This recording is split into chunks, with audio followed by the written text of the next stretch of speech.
Thank you very much, Madam Speaker. Today I'll be sharing my time with the member from South Okanagan, Simickameen Nicola. And I'm sorry to any of those people who reside in Simickameen because I probably said it wrong. So anyway, I am so honored to be here today and to discuss this budget with all parliamentarians and with Canadians. You know, specifically, there are lots of things in the budgets that may be good for Canadians and may be good in 10 to 20 years. But I have a lot of concerns, of course, and as we're going forward, many concerns that I heard from our local residents of Elgin, Middlesex, London during our break week. But I'm actually going to start off with some positive things that I did see in the budget that I can actually applaud the government on. Some good initiatives. Initiatives are one thing, but it's going to be implementation that is going to be the biggest hazard here. But just starting on some of the things, I would like to applaud them for the caregiver employment insurance. Over my time as an assistant and working many times with families who had critically ill children or critically ill parents, or a family member who had been in a terrible car accident and was in the hospital, a lot of times that would create a lot of chaos for people in their homes. So having the opportunity to have this employment insurance, allowing people up to 15 weeks so that they can take care of a loved one is very important, especially when it's, you know, it's not the compassionate care. We're looking at people that will indeed be better in a few months. And so I do applaud them on this. I had a lot of people that were coming through that, you know, it might be their wife who is suffering from cancer and they need to go to the cancer clinic. So being able to be there to support your family members is really important. I believe a lot of times we expect others to do it, but it is very important for families to have that opportunity. So I would like to commend them on the caregiver EI. Parental leave is another thing that we actually had in our 2015 budget as well, as extending it to 18 months. This is going to be a really tricky one, though, I believe, for the government. Although it is a really good, honorable thing to do, extending it to 18 months to allow families to be able to nurture and raise their child for the first 18 months, we have to recognize that there is a cost to that. So we know that those persons taking off time to raise their child, they will have 33% of their income for the period of 18 months. So a lot of times when we're doing that we hear from people who would say 55% of employment insurance is not enough and it's very difficult to get by. So at 18 months for 33%, we have to recognize that there's going to be struggles as well. By no means am I saying that the government should be increasing or decreasing those amounts, but I'm just saying this might end up a real pickle for them, so they should be very aware of it, because I actually sit on the Status of Women Committee, and just a few weeks ago when we were talking about employment insurance, we were talking about men getting involved in the caregiving of their children. And I believe the uptake currently on parental leave is 2% for men, meaning 98% for women. And when we talk, they really talk about equality and things of that sort. So one of the things that I heard people say, witnesses at the group say, was, well, we're going to have employers top up the employment insurance. So one of my biggest concerns is when it's a government, we see a lot of these people who are working for taxpayers' dollars, there may be programs available to them in the public service that might top them up to 90%. I know that my sisters, as school teachers, they were able to have that. They received the 55% and then an additional 35% that would top them up to the 90% of their actual earnings. But we have to understand the effect and the impact that this may have on the employment and the private sector for those people employed through private places. So we have to be aware that is it going to end up at the end of the day costing employers more? So those are some concerns that I have in the long run.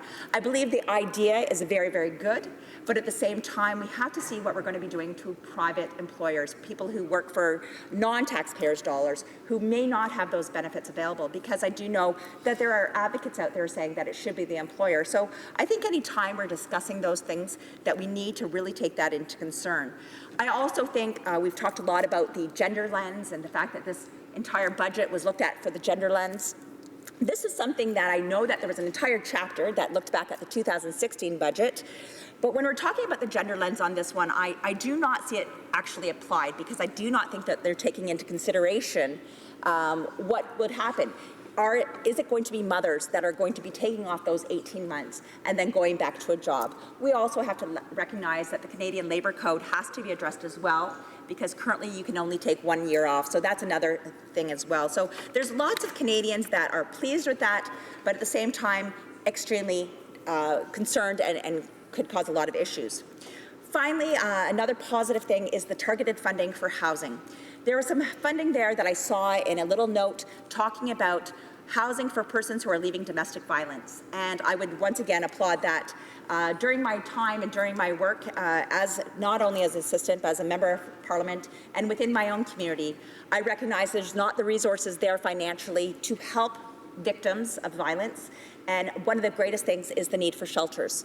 So by having targeted funding that is going to help people escape violence, to be put into a safe home that is going to be assisted through the federal government, I think is very, very positive. But we also need to make sure that that is going to hit all 338 ridings, because domestic violence is not a rural issue, it's not an urban issue, it's not a First Nations issue, it's an issue for all Canadians.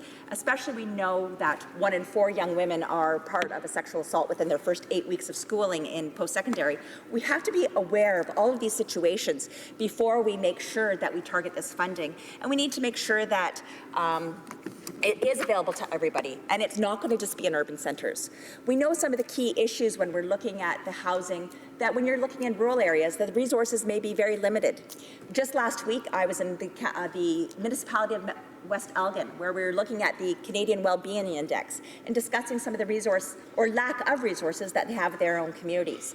And it was interesting because they were talking about all of the resources available to them in southwestern Ontario. But one of the biggest and most important crucial impacts that they have is the fact that there's no transportation to many of these services. So if they're not actually located in the municipality of West Elgin, the transportation for them is limited because there is not any busing other than that takes them from West Elgin to Glencoe. So if they need to have services in the City of London, the City of St. Thomas, the City of Chatham, things like that are not available to them. So it's not just the domestic violence piece, but it comes to mental wellness and mental illness. We have to understand that when we're doing targeted funding, we need to think of all Canadians and not just plug the money into government-held ridings. And that's something I'm very, very concerned with, that we may be looking at this issue as much as we have to make sure we're looking at it as a broad issue and not specifically in one riding or another, because it is something that we all have to deal with. As I continue with this, I'm going to look at some of the other concerns that I do have. You know, I've talked many times about helping our youth. And one thing that we have seen is last year we saw the tax credit removed for textbooks, and this year we see the tax credit removed for transit. And you know, we talk about, and I heard the member from Quebec just say a few minutes ago, you know, it wasn't helping his riding. But I live in the City of St. Thomas, or actually the municipality of Central Elgin. And although we do not have a municipal bus there, I do have a son that goes to school in Toronto. And because of the cost of living in Toronto, he is looking at living outside of the area, of the proper, Toronto proper, and he'll be moving into a community outside. Therefore, we really looked into the transit and making sure that there was public transit available to him. We heard last week the Member of Parliament from Milton talk about the fact that for those people using GO Transit, they will no longer be able to get those passes and those credits that will help those costs. So it's not just for those people that are using GO Transit, but it's families like my own, families like your own, and most Canadians, that when you're leaving, a child is leaving and going to post-secondary education, they're not going with a car. And so therefore, important things like public education and transit credits are very important when people are living outside and trying to travel into their schools. So this is just another cost to the student. We also saw that the tax credits for tools are also gone. So anyone working in apprenticeships or the trades programs, once again, we're kind of just nickel and diming them here, where they're not going to be able to take some of those initial expenditures and be able to use them as the tax credit. Now I'm going to shift away from that and look more at Elgin, Middlesex, London, where last week I was speaking to some of our mayors, and they brought up to me immediately the SWIFT program. And it was interesting because we speak a lot about the infrastructure and the need for internet. But what we saw in 2016's budget was a $2 billion amount spent on infrastructure for rural Canada.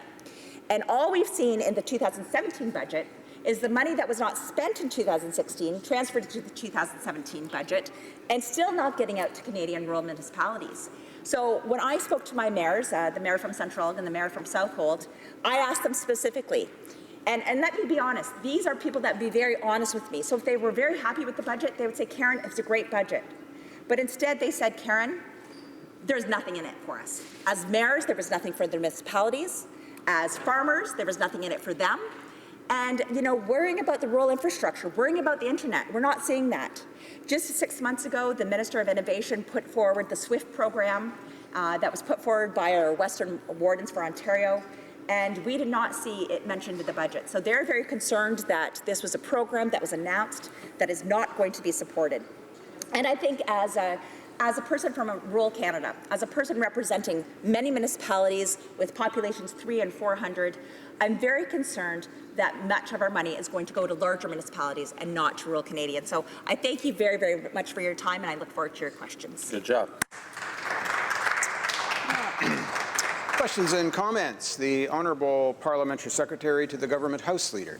Yes, thank you, Mr. Speaker, and I appreciate the comments from across the way. As you can obviously understand, I don't necessarily agree with all of the comments, but Mr. Speaker, I think that there is a great deal for mayors, Reeves, in fact, all Canadians to be happy about with respect to this particular budget. We see an ongoing commitment towards infrastructure. For example, just the other day, there was an announcement somewhere around 200, just in the province of Ontario, where there's going to be a substantial projects taking place in many different municipalities. The feedback that I am receiving has been overwhelmingly positive on this government's decision to invest in Canada's infrastructure.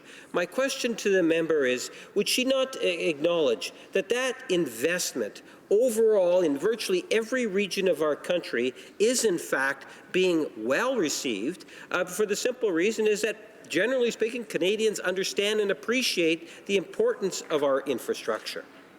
Member for Elgin, Middlesex, London. Well, I really appreciate his comments, but I think he has to remember that our own critic for infrastructure brought up the fact that infrastructure dollars are not rolling. We showed that last year when we talked about how much was going to be invested and how much actually went out the doors, how many shovels were actually in the ground. And my mayors are looking for something that is not Ontario. They're looking for something for their communities. I think it's going to be very, very difficult for members of parliament in this area to tell Ontario rural MPs and MPPs that they're getting their fair share. Unfortunately, as a rural resident, we are not seeing that throughout Ontario, and it's very, very focused on the City of Toronto. I'm not against Toronto by any means, but I am pro my community. And so those are some concerns that we have. So I'd have to say, one, get those infrastructure dollars actually rolling out and don't just keep them in your coffers. And two, make sure that if you're saying to the province of Ontario, we're going to give you money, make sure it's not to the City of Toronto. Make sure it's to the City of Toronto and all municipalities throughout Ontario. Thank you. Questions and comments. The Honourable Member for Courtenay, Alberni. Thank you, Mr. Speaker. I want to thank the member for Elgin, Middlesex, London for her speech and certainly for raising the concern about the money being delayed getting out the door on affordable housing. Mr. Speaker, in my riding, there's a man that goes by the name of Elvis, and now Elvis is addicted to alcohol. He's an alcoholic. He for years, Elvis would get intoxicated to the point where the community would have to call an ambulance and take him to the hospital, or he'd have run-ins in the law and cost the criminal justice system money, literally costing us thousands of dollars a day and hundreds of thousands of dollars a year to provincial and federal and municipal governments.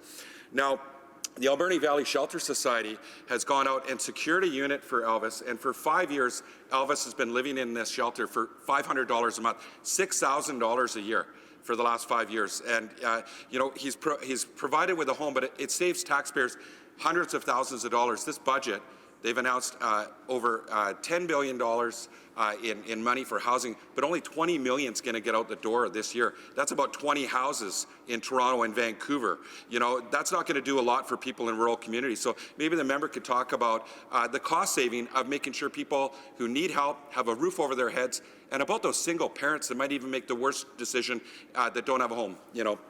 The Honourable Member for Elgin, Middlesex, London. Well, thank you very much, and thank you for the question, because I think we've seen that all over Canada. As part of the HUMA tour that we did on poverty reduction strategies, I remember going to a place where we saw 80 people living in a place with 4 walls. And that's basically what I had, 4 walls and 80 cots.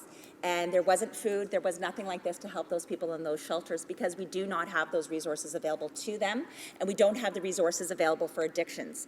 So I really appreciate the story of Elvis because I think everybody in this room has an Elvis in their community.